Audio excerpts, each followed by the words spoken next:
Good afternoon, everybody. Welcome back to the 22 Panels podcast and our first edition of Brit's Cabinet, which is probably subtitled the Autism Awareness Book Club, or Tad and Brit hang out and talk comics and be autistic or talk autistic, whichever one of us is speaking. Um, I'll let everybody else figure out who we're talking about with what. But before we get into um, it was Ojja Wojja and I Am Not Starfire. My autistic brain tied them together with a piece of autistic writing that I have always adored. Nick Hornby uh, has an autistic son, and in his book, originally titled 31 Songs in Britain, I think, and now Songbook in the United States. He wrote an essay about the song A Minor Incident from About a Boy, um, which was a badly drawn boy song for the soundtrack. And I'm just going to read an excerpt from his essay. And I only kind of found it, so if it winds up being longer than I intended, I apologize in advance. I began writing About a Boy in 1996, the year my son Danny was finally diagnosed as autistic. There are a lot of things to think, or panic, or despair, or lose sleep about, and money was only one of them. But I suddenly went from feeling reasonably wealthy. I was in my fourth year of earning a decent whack from writing, and for the first time in my life, I had some savings, to financially vulnerable. I was going to have to find enough to make sure that my son was secure, not just for the duration of my life, but for the duration of his. And that extra 30 or 40 years was hard to contemplate in more or less any direction. And then no sooner had these worries begun to take hold and chafe a little bit than this Hollywood money arrived. Until the movie was made, this was the only connection I had forged between the book and Danny. The character of Marcus was nothing to do with him. Marcus is 12 and brightly voluble, if odd. I would actually argue that Marcus is a little on the spectrum too, but Could be. probably not by the definitions of the era. Hmm. Um, Danny was 3, and 5 years later is still unable to speak. And I don't think that Danny would recognize the parenting that Marcus experiences. It's possible that if I had been childless, I would have been attracted to a different kind of story, but that's the only way that About a Boy is about Danny. A Minor Incident, a sweet, heartfelt acoustic strummer with a wheezy, Dylan esque harmonica solo, refers directly to a major incident in the book and the movie. Marcus comes home from a day out to discover his mother, Fiona, lying comatose on the sofa after an attempt to kill herself, her vomit on the floor beside her. The song is her suicide note to her son. I wrote one for her too, but it wasn't in the form of a song lyric. And Damon's words capture Fiona's dippy, depressive insouciance perfectly. But here's the thing. Once I'd listened to A Minor Incident a couple of times, it started to make me think of Danny in ways that I hadn't done when I was writing the book. You will always were the one to make us stand out in a crowd, though every once in a while your head was in a cloud. There's nothing you could never do to ever let me down, sings Damon as Fiona, and the lines brought me up short. Autistic children are, by their nature, the dreamiest of kids. And Danny's ways of making us stand out in a crowd can include attempts to steal strangers' crisps and to get undressed on the top of the number 19 bus. But the peculiar negative in the last line, how did badly drawn boy know that it's the things that Danny will never do? Talk, read, play football, all sorts of stuff that make those who love him feel the most fiercely proud and protective of him. And suddenly, 5 years on, I find a mournful undertow of identification in the lyric to the song, because the money from the sale of the film rights has forced me to contemplate my own mortality. Like Fiona, I'm thinking of a time when I won't be around for Danny, for different reasons, but the end result is the same. So there we go. That's where the excitement lies, in the magical coincidences and transferences of creativity. I write a book that isn't about my kid, and then someone writes a beautiful song based on an episode in my book that turns out to mean something much more personal to me than my book ever did. And I won't say that this sort of thing is worth more than all the Hollywood money in the world, because I'm a pragmatist, and that Hollywood money has given Danny a trust fund, which will hopefully see him through those terrifying 30 or 40 years. But it's worth an awful lot, something money can't buy. And it makes me want to keep writing and collaborating in the hope that something I write will strike this kind of dazzling, serendipitous spark off someone again. That's really great. It is. I'm a big fan of Nick Hornby, but this has always been one of my favorite pieces of writing, just like About a Boy is my favorite book of his. Um, and as I realize it, I think it's because I think both Will and Marcus are on the spectrum and just slightly different places and slightly different sets of resources. You know, Will is able to use his money to work around being on the spectrum. Marcus has the mother that allows him to be himself and therefore is kind of able to still feel proud of himself, even as his classmates are absolutely horrible to him. Well, I'm so since the classmates are horrible to him, I suppose that was the tie between these books that made you think of that passage. That was part of it. But I think more of it was um it was while I was reading I Am Not Starfire Hmm. By that Mariko Tamaki with the art by Yoshi Yoshitani, a DC right, Comics young adult right. graphic novel. That and thinking of Starfire and having her child grow up as this weird kid that isn't, I mean, and the difference between these books is the main character in Ojja Wojja, who I'm forgetting her name right now, is explicitly described as autistic, Hmm. whereas Mandy is not in I Am Not Starfire. However, there's still that negative that her mom is proud of her and wants to show that she's proud of her, even though every birthday she's like testing to see if she has superpowers and like Mandy thinks that her mom's disappointed in her because she doesn't have superpowers. And it's not that. In some ways, she's almost hoping that she doesn't have them because, or at least we discover that she's almost hoping that she doesn't have them because of everything that can come along with having superpowers. You know that it's a double-edged sword. It's more, you know, she's trying to make certain that she's the best mom that she can be, and if her child has superpowers she has to mother one way, and if her child doesn't have superpowers she has to have but then also, you know, the experiences and what's the I'm going to go nuts if I don't know the name of the character in Ojo Wojo. Val and Lainey are the two lead Val and characters. Laney. Okay, so if Val is on the spectrum. right, I think Laney is a little bit too, just not as explicitly. Val knows it and expresses I'm autistic. Um, I mean, this is a discussion that you and I have had a lot about um, how many people are and aren't on the spectrum, how important it is to express it and not express it. I think we agree on more than we don't. We're just coming from different directions. Absolutely, yeah. Um, but Val is knows she's on the spectrum and therefore works from that perspective. Um, I think Mandy is too. I guarantee that what's her friend? The Mandy's friend, yeah, the the one that best friend in protects there. her. Yeah, Yeah.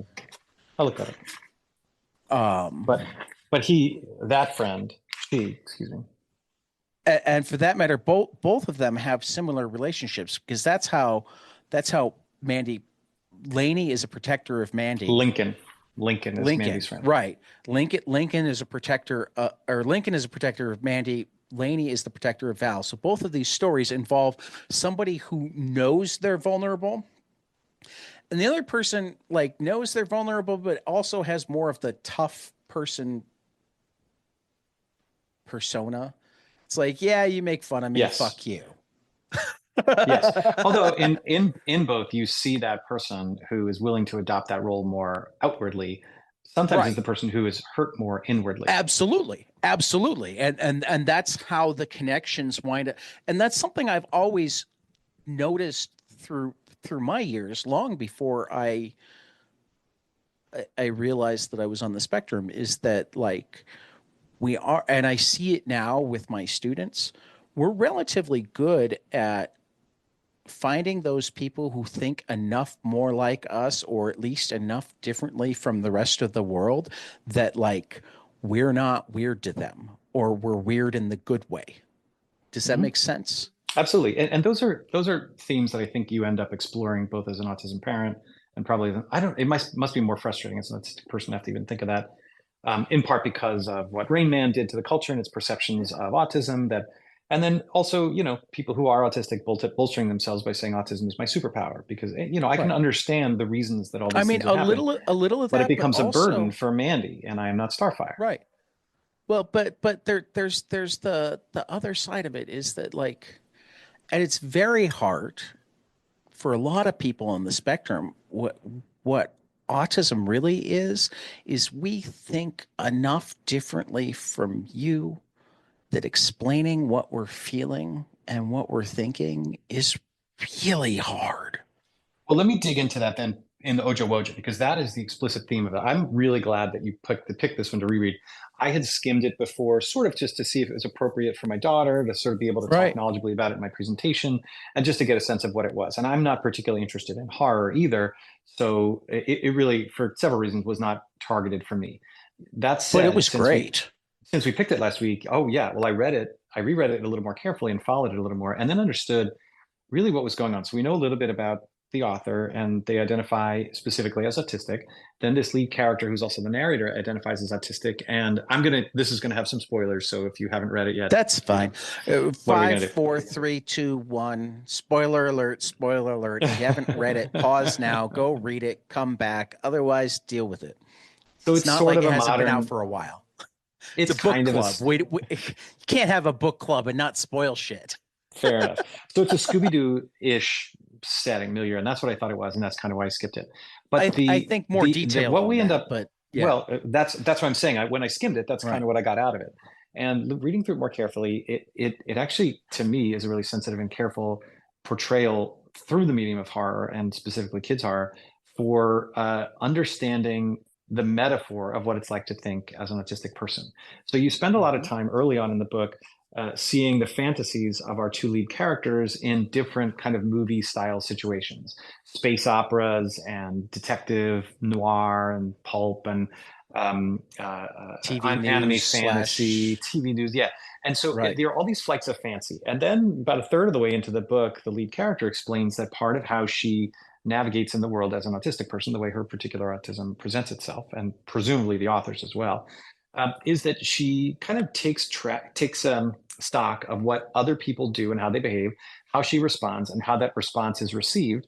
Then she kind of tracks it in this mental graph, this mental chart, which then creates an algorithm for her to. And next time she encounters something similar, she riffles through that Rolodex to figure out what response can she have that makes sense. And she finds that really frustrating. The place where things work out well, of course, is in these movies, which is why it's easier for her to sometimes go into a movie fantasy to figure out how Hmm. to handle a real life situation. Sometimes it's quite Hmm. abrupt that they don't even explain it. And then at the very end, they encounter the bad guy. It's not the bad guy. It's this ghost that they think is punishing the town, but it turns out the ghost is just trying to fit in and doing the things that Right. the people around her ask her to do. Sometimes, which involves killing people. And so that's Right. historic over the last couple hundred years.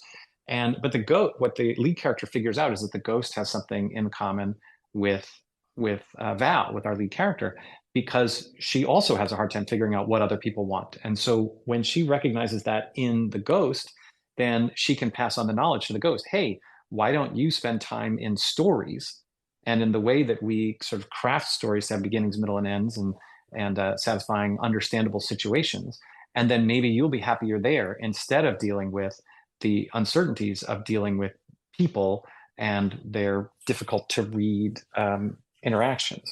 And then the ghost, of course, does that, and that gets the ghost to stop haunting the town, basically, very, Right. very bluntly.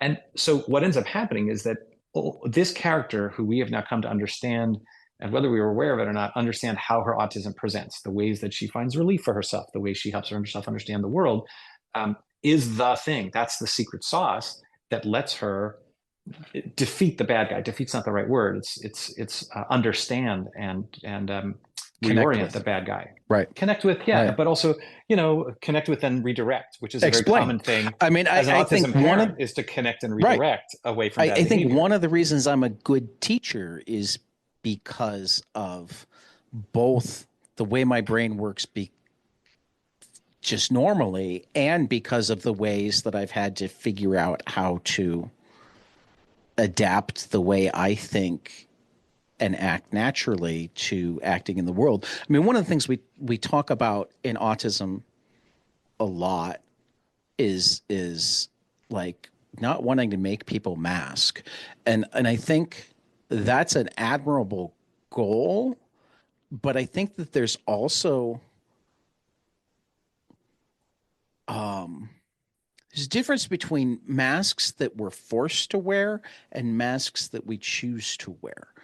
I mean, I realized today, actually, it was one of the reasons we went up late, is like I was figuring it out and then needed to refresh my brain. That like I if I'm just talking about my emotions, I'm in pretty much a perpetual state of frustration at like how hard it is for me to fit in the world, uh, and do the things that I want to do, particularly because I made the decision to do things that involved other people and helped other people and weren't as financially rewarding, and therefore I had to deal with that on top of it all. So if I'm talking just my emotions, I'm always frustrated, and like I don't have a lot of control over my nonverbals, unless I'm specifically thinking about it, right? So most of the time I have this mask on because my thoughts aren't frustrated. I understand the decisions I've made. I'm happy with the decisions I've made. I've so I do a lot of like Vonnegut, I think, said at a certain point you are what you pretend to be. So I spent a Mm-hmm. lot of time pretending to be a lot more hopeful, a lot happier, a lot less like frustrated and scared than I feel, because intellectually, that's who I am. My body just doesn't always agree with that.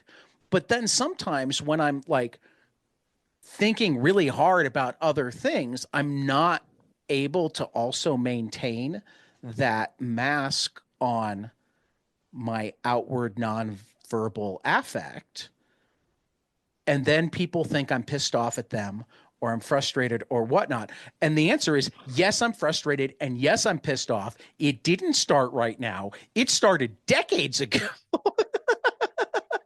Yeah. Well, yeah, The it's funny enough. mask is just slipping right now because I can't maintain the mask and do all of this stuff. and Yeah. and I sensed that you wanted me to do all of this stuff, and or I wanted to do all of this stuff. Yeah, that theme of masking is explored pretty thoroughly in a different comic book called Speak Up, which at some point maybe we'll put on our Yes, that's list. on the But list. for this one, we have the two lead characters. One does mask and the other does not. Right. Lainey does not choose to mask. She chooses to be confrontational. She chooses to, Yep. Stick her neck in facing the fan.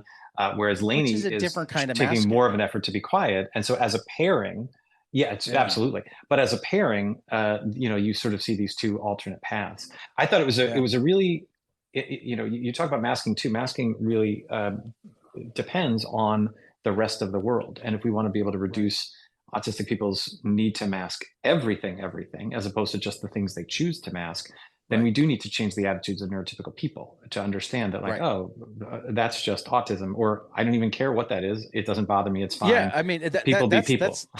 you know. Right there. That's part of the argument that you and I had a little bit at C2E2 is that like it shouldn't matter that it's autism. It should just be No.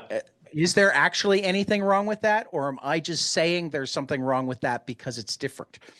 Well, that's the theme of this book, right? So the Right. ghost has been appropriated by these 200 years ago type colonial type people Right. to essentially expel anybody who's different. Different.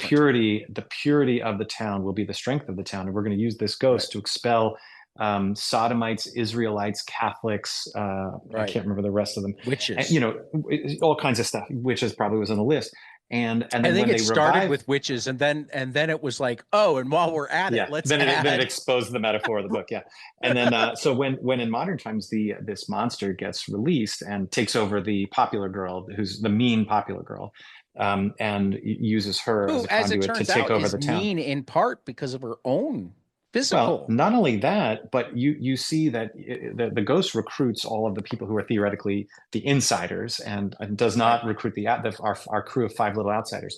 But subtly, and sometimes not so subtly, through the book, we get to see that all of these characters who seem like they are insiders are in fact outsiders, and that's kind of a Right. thesis that, like, I feel like in any group, if you're like, oh yeah, I had this group of friends in high school or a group of friends in college or whatever, a lot of people will tend to, and I argue most people will tend to think, oh yeah, there was the group and then plus me.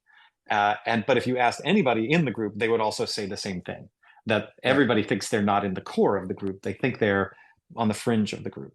And in this Right. high school, there was one character who was, kind of considered one of the normal characters, and she had a little noticeable birthmark on her cheek or something like that. And the lead character, she needed to wear a back brace and refused to wear a back brace because it was important to her to fit in. And the Hmm. art style sort of pointed out that kind of in this town, nobody fit in. Right. There was no proper normal Well, and standard. this actually this is another one of the places where it really dovetailed nicely with I Am Not Starfire, because I Mhm. Am Not Starfire, you've got Mandy and Lincoln, and they're the happy. Well, happy's not quite the right word, but they've built their own outsider clique with a few other people Mhm. and whatnot, and then you've got why can't I remember the popular girl's name right now? Because I'm terrible with names. Unless it's like the lineup of the 1989 Cubs. Claire. Claire. So, Claire, as it turns out, really does like Mandy, but she's this popular girl and her friends are jerks. Mhm. She even kind of knows that her friends are jerks, but they're her friends. Yeah.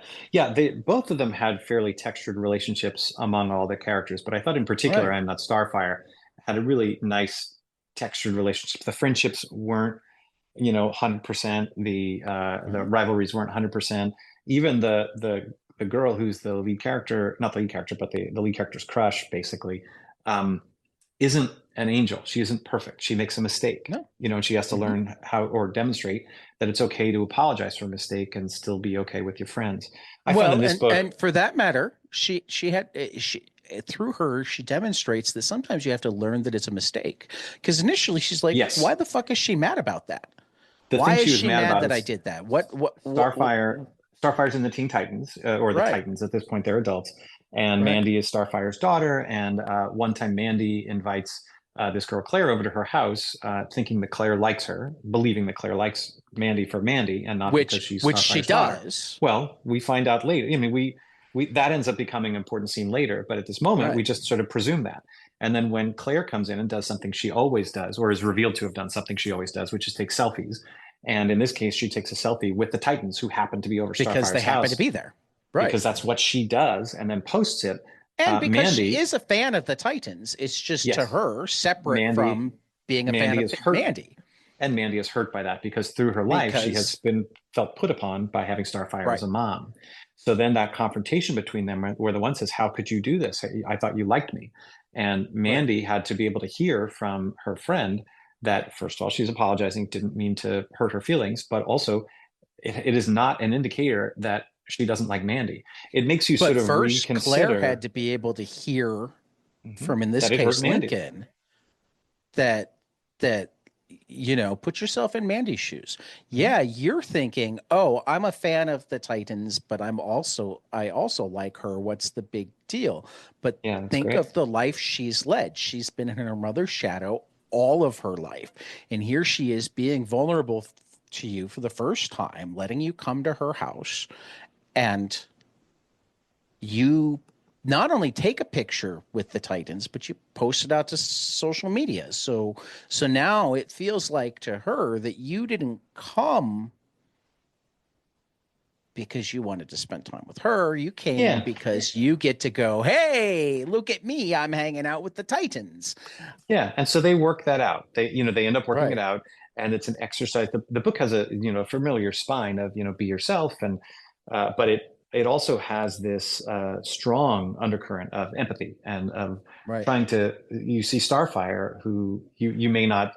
I identified more with Starfire than the kid, just because I'm in that situation. I have a daughter who's roughly that age, and she has not gotten to this challenging part of her life yet, Right.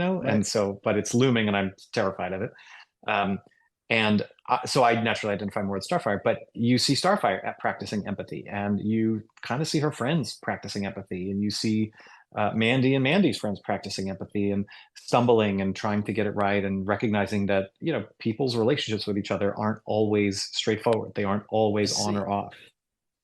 and I'm going to admit, and this is like a weird thing for an educator who deals with autistic people to admit, all the more so for somebody that's on the spectrum themselves. I sometimes avoid the actual definitions of the spectrum and parts of the spectrum because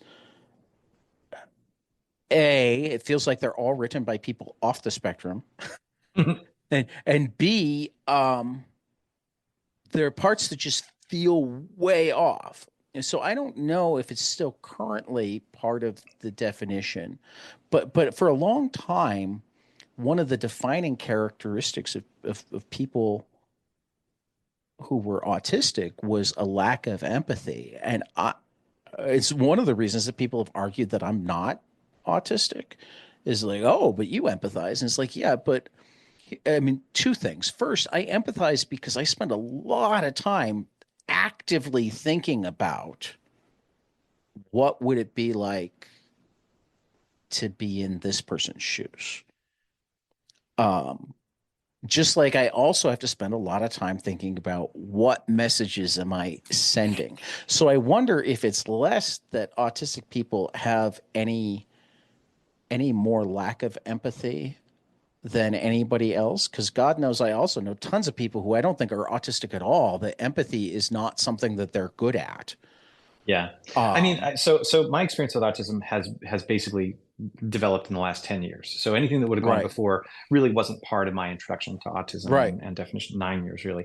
And I have not noticed an emphasis on this lack of empathy thing. I think that may That's have been good. how autistic folk were perceived in a previous generation or Like two. 20 years ago. Yeah. Kind of, yeah, because I don't know. I got to say, like the understanding that being hypersensitivity is, my son happens to be Right. hyposensitive physically, Mm-hmm. but hypersensitivity is a pretty common trait among autistic Mm-hmm. people, and the different ways that that can express itself. But hypersensitivity also means that if someone else is upset, you might get more upset, which Right. is Right. hyper empathy. So Right. I don't know. I think you may have an interesting take on it, which is that it's no more or less than anybody else. It's just that these Yeah. I don't. I other don't think ways of the empathy is autism. actually. Yeah, I don't think that's I missing. mean, I think. I mean, as it affects everything, it does. But I don't think it's like something that's uniquely in the autistic vein. I think that we wind up having different, and I am careful to say we because I mean the what different the reason I'm actually okay with the idea that anybody is neurotypical is that what neuroatypical really means to me anyway is that, like, I not only don't think in a way that you would consider typical, I don't necessarily match many of the other atypical Mhm. people either.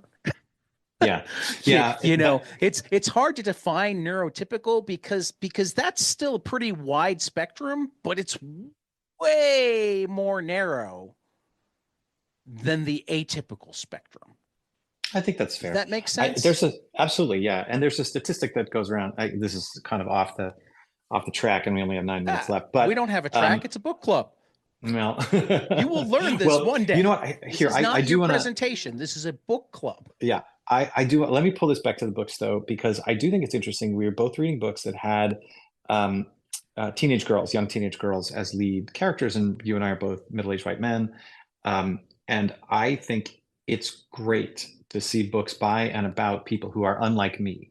Uh, Oh, absolutely. and it can be it might be for somebody who's coming essentially from the majority culture for my entire life, it can be a little harder to put myself in these books. And I'm glad to have the opportunity to exercise that muscle because I think it's Yeah. extremely important. It's Oh, extremely yeah. important as we make the decisions about our lives and at some level other people's lives, especially you're a teacher. You are in fact making decisions about other people's lives, what books to Yeah. expose them to, when to Yep. discipline them, when to nurture them.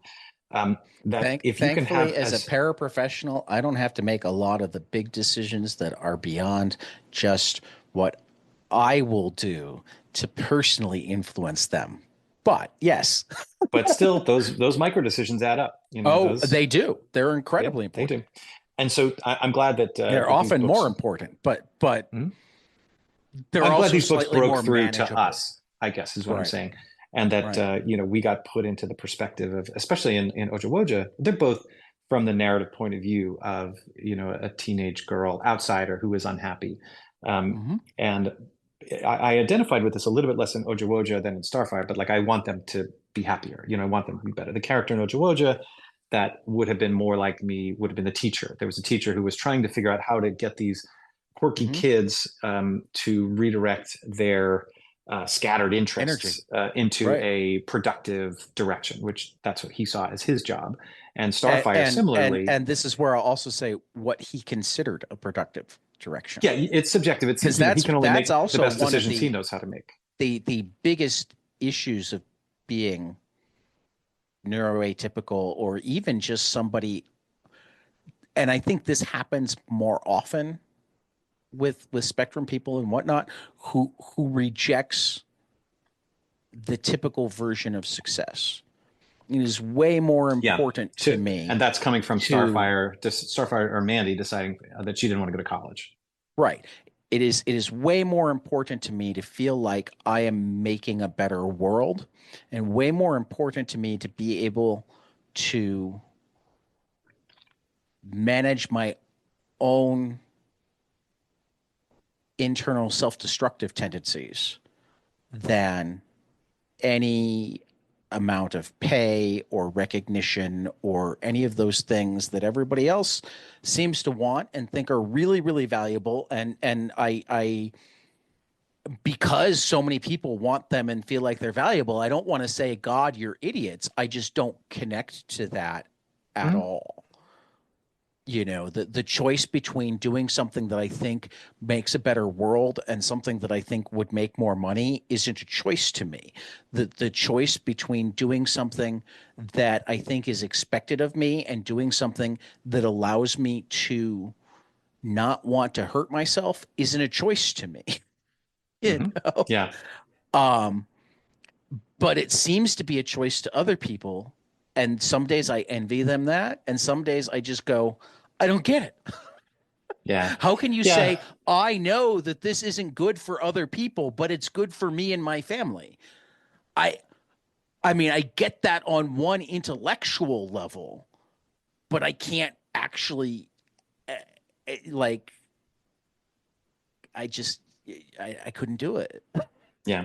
Well, so in this book too, we get to see the struggles, particularly with Starfire, in terms of her relationship with her daughter.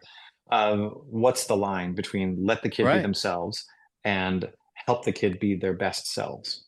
And I think Right. that's a challenge of Which is parenting a that I hard identified with line. Starfire.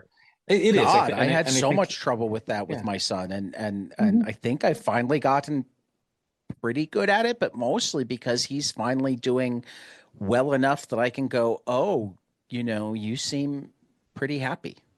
Yeah. And then look, that wasn't the point of I Am Not Starfire, but it is something I Right. felt in it. It's something I recognized in it. And it was one of Right. many things, particularly in that book. I think that I'm Not Starfire had a lot of subtleties to it. There was the one thing I wanted to make sure I mentioned was that in the art style, There are a lot of things that look like mascara running that are Mhm. used expressively. The style they don't use inking. It's almost like it's cut out of construction paper or something like that. But there are times when a character is feeling looking shocked or something like that, and the way the artist will express that is these lines that might pour out of their eyes or make them look like you're between channels on an old television set that were really an interesting visual expression of the confusion that some of the characters felt or the emotions that some of the characters felt. Just one of the things that you'll see in comics that you won't see Oh in other yeah. medium. Also, the layout was really beautiful, I think. I, The I always, it's something that we see more of in the digital era.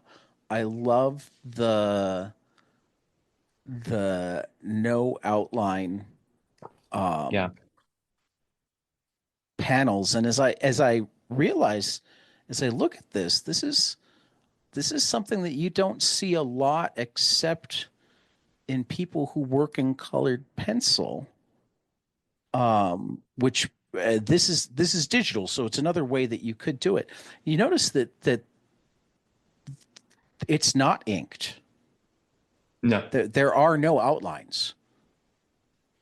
no, there are no outlines on There the are no panels, there are no character outlines on the outlines. characters, there are no outlines Right. on the speech balloons or anything like that. Right. It reads digitally very. I read it digitally, and Yeah. it reads digitally very well, and it also scrolls very well. Both books scroll very well, which is Yeah. also, that's a form of comics reading that I'm decidedly less familiar with. I'm Um, starting to learn more about scrolling I have to get into it because I know that that's where a lot of the interesting because there's comics some is great happening right now. scroll. I mean, I'm like I think 100 some odd chapters into Lore Olympus, and it's brilliant. Mm. Um, but I got to get used to the scrolling, and there's a great the Batman family, the Bat family scrolling title is really really hilarious. A couple others. I know Well, you listen, have a yeah, I got to hard jump. I wanted out. to. So no, let me make my proposal for what I would Mhm. like to do going forward, because I liked how well this paired, but I want to create an experience where we both possibly get to read something new, or at least we're Sure. both bringing something to. So what I think we should do going forward is one book from Brit's cabinet, but Hmm. as I read it, Yeah, you'll suggest a the the pairing. the first book that I have pop into my head that I'm like, oh, I think this would be a good companion book. I'll Yeah, send you a text and say, hey, read this too. yeah. There will Um, also be serendipitous pairings. I mean, this was serendipitous, right, and right. and I'm sure there will be others. So, but yeah, I love that idea. I think that sounds great. But I think that's the plan for what to do going forward. And if you're okay, I just because I want to make myself finally read it all the way through, um, and because I think it'd make an interesting one to try to pair with. Can we do the ride together? The Yeah, sure. Karasik. Let's do that one as the next one. Hmm. Um, and we'll figure out So, scheduling and whatnot hmm, yeah. Do you want to later. do one book or do you want to pair it with another book? I'll pair, like I said, I'll pair it once I like have read Okay. enough that once I don't something have a resonates. specific recommendation, but I think Right. because it is specifically set in America in the 1950s and 60s, it might be fun to read something either from that era or also about that era, Darwin Cook or I something like I that. wouldn't be surprised if that winds up being the way my mind works. Perfect. But yeah, let me we'll figure it out. We have each other's phone numbers. We'll figure out a date, and this will be the one book club, just because I know your schedule is a little weirder too. The other ones I try to lock down on like every first Monday or every Hmm. 3 months, whatnot. I would rather that this one gets to be the neuroatypical non I mean, because that's the thing is like intentional masking or scripting or whatnot is really just, at least for me, and I don't like speaking for the entire community because the community, but it's also easier sometimes to say we. but at least for me, it's like the way I make it a little bit more manageable to move through the world. Hmm. Because what's really, really hard for me is like